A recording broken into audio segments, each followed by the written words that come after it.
Hello and welcome back to another Modern Era G.I. Joe video. I'm your boy Dealer Destro, and for this video we're going to be taking a look at the Python Patrol Anti-Tank Trooper, codename Python Heat Viper, as well as Python Patrol Laser Trooper, codename Python Laser Viper. So, up first, we'll take a look at the Heat Viper. There's his file card. Go ahead and pause and read at your leisure. I'll move this guy to the side, and then we'll focus on him. So, a couple things.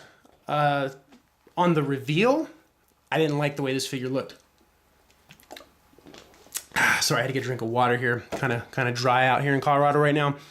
But yeah, I didn't like the way this figure looked in the reveal. I thought that the gold vest was silly looking in the mock-ups. I can tell you, having this figure in hand, my mind is slightly changed. For some reason, all of this just works. I don't know why. No new parts here. This is the same exact parts that we got for the 50th Heat Viper, which came out at Toys R Us, 4 years ago, something like that. So there's his backpack. It's molded after the vintage Heat Viper. There's his gun. It's all in black. It has the plug-in. Sad though. Missed opportunity here, and it's regrettable. It says in here, bear with me one second, right here. Sighting system is fiber optically linked to the operator's helmet. If you know, the vintage one had a peg, and you could see they may or may not have had a spot for it, just like with the 50th. For some reason, they chose to forego the peg, which is kind of, I don't know. I don't understand the decision there. Probably boiled down to cost, I would imagine. But it's kind of silly to forego that when when that's like a key element of the character. So instead of this, because this would plug in to the helmet here on the vintage one and run down, the side of the gun here. And then what you had is this here plug into a slot on the shoulder that also had a peg. To have this. So you'd have a hose and this cable running up to the helmet. So now, instead what you have to do, or what a lot of us have done, is we've taken this cable, we run it behind, and we plug it into that port right there, and you can kind of see like it doesn't really want to do that, and it's the same with the 50th too. It doesn't want to do that. It doesn't want to cooperate. And then when you do finally get it to cooperate, you're sort of stuck with the figure in that pose. I mean, whatever, take it or leave it, right? So that's the accessory dilemma for this guy. So he does come with the removable missile ankle band, whatever you want to call it. So there's that, which is, it's cool that they incorporated that. But again, it's from the 50th. He does have this little bit of web gear here with this sculpted pistol. And I guess that just breaks up it would look weird if there was nothing there in the transition from here to the pythonized sleeve. I guess it sort of breaks it up, makes it look like it serves as a transition piece or something. Anyway, great paint along this guy. Great, phenomenal paint, actually. I want to say this is sculpted. This is painted. And what's interesting about this guy is they only took the Tampo paint down here. The rest of his legs are black coming down with the gold stripe, the gray knee pads. And then the full arm, the arm here is fully Pythonized. And then you have a nice Python Patrol insignia tampoed onto the right arm there. So yeah, all in all, I think really a rock solid figure. Like I said, I was like, looking at it, I didn't know what to expect. So they did get a little crazy with the gold here and there. What I'm probably going to do is just dab some paint over this. And then I don't know what I'm going to do about that. I'll probably just have to leave that. But, we're talking 1/118th scale figures. And I mean, they're cramming all this paint over a small surface area. So, I'll overlook some things with regards to the paint. It's not all that bad.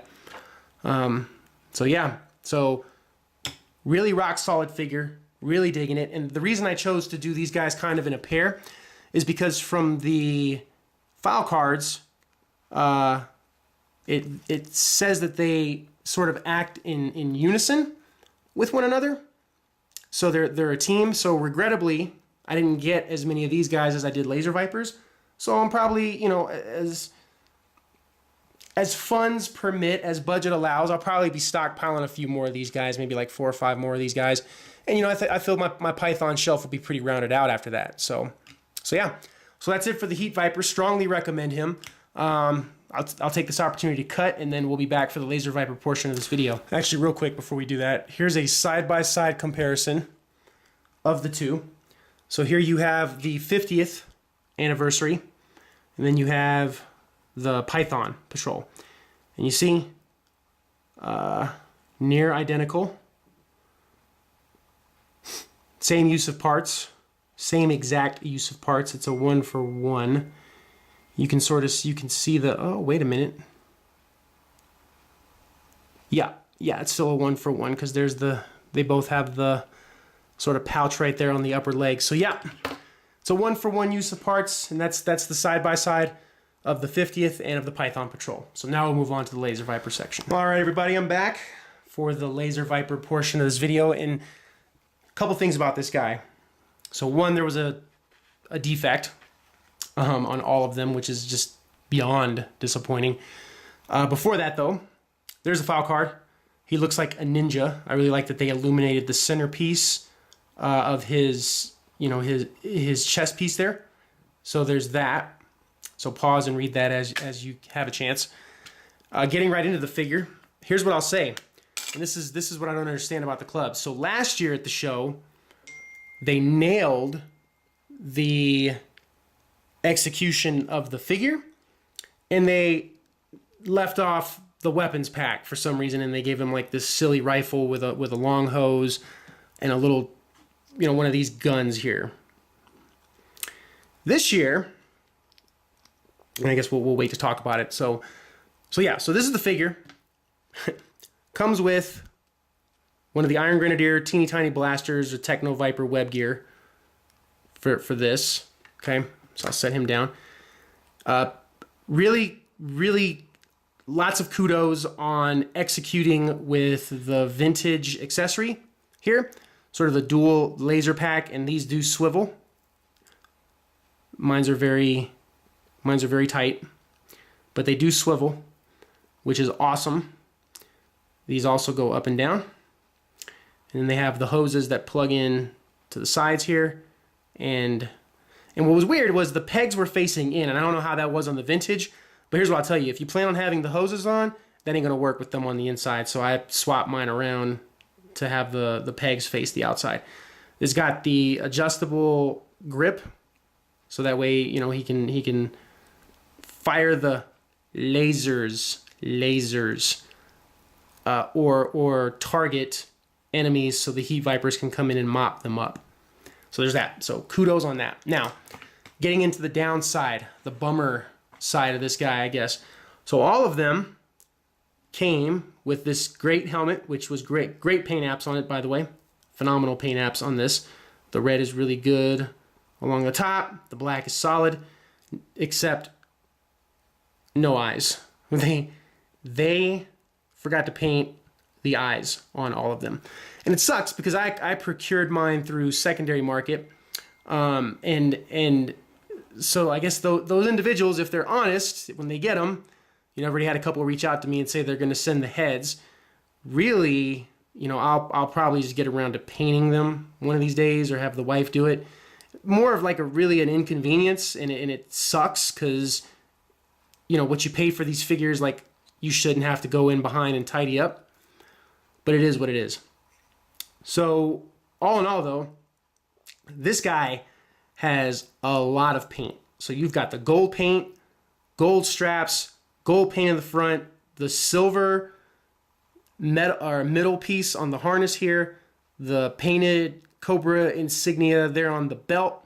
You've got gold paint on the gauntlets, gold paint on the elbows, and here you can kind of see what I was talking about. So you see like how the red is kind of splotched from the tampo process, It's just one of those things, guys.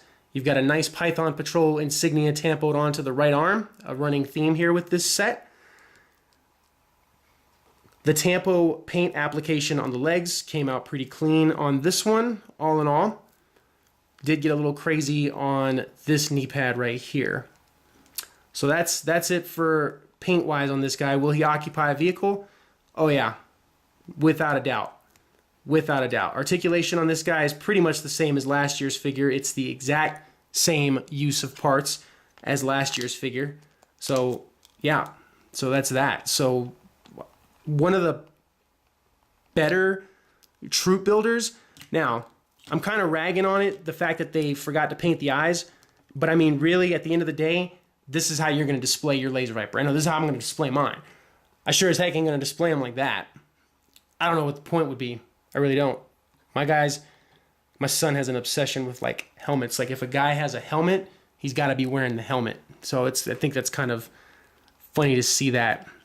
It should be noted, I have been having a little bit of difficulty getting the hands to grip this, but once you have it, it's pretty good, and it stays, and it doesn't look too weird. But you see how I just moved the backpack and it kind of came off.